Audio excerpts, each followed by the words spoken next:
ఈరోజు వచ్చేసి వంకాయ మెంతికూర వండాను కదా. వంకాయ అంటే మనకు ఇష్టం కాబట్టి వంకాయ మెంతికూర, పాలకూర ఫ్రై కూడా చేశాను కదా.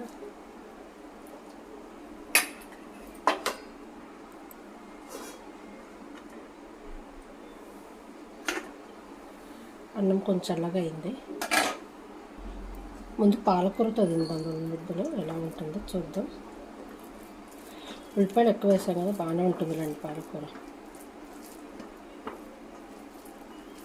అన్నం కొంచెం చల్లగా అయింది, చాలాసేపు అయింది కదా. అయ్యి ఆకలి కాలేదని చెప్పేసి కొంచెం లేట్గా తిందామని తినేసి ఇప్పుడు టైం వచ్చేసి 2:30 అయింది.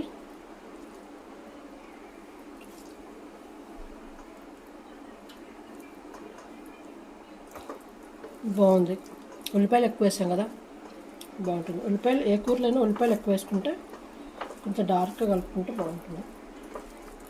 చూడండి ఎంత డార్క్. ఆకుకూరలు అంత మంచిది అంటున్నారు కదా, నచ్చినా నచ్చకపోయినా అప్పుడప్పుడు తింటే బాగుంటుంది కదా హెల్త్కు. ఆకుకూరలు అంటే ఇష్టం ఉండదు నాకు, ఒక గోంగూర తప్పక ఎక్కువ ఏది ఇష్టపడను. అందుకని నచ్చినా నచ్చకపోయినా తినాలంటే ఇంకా ఎలా ఉన్నా మంచిది కాబట్టి హెల్త్కి కొంచెం అప్పుడప్పుడు, రోజు తినకుండా అప్పుడప్పుడు తింటే మంచిది కాబట్టి పాలకూర ఉల్లిపాయ అయితే చాలా బాగుందండి. ఇప్పుడు మెంతికూర, వంకాయ చెప్పనక్కర్లేదు. వంకాయ గోంగూర మనం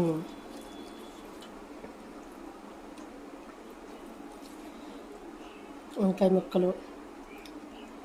ముక్కలు రౌండ్గా దొండకాయ లాగా కట్ చేస్తాం అన్నమాట.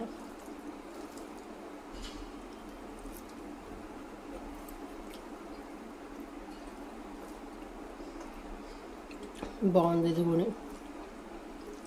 ప్లీజ్ అబ్బా నచ్చితే లైక్ చేయండి, షేర్ చేయండి, కామెంట్ చేయండి. మీ భోజనాలు అయిపోయినాయా?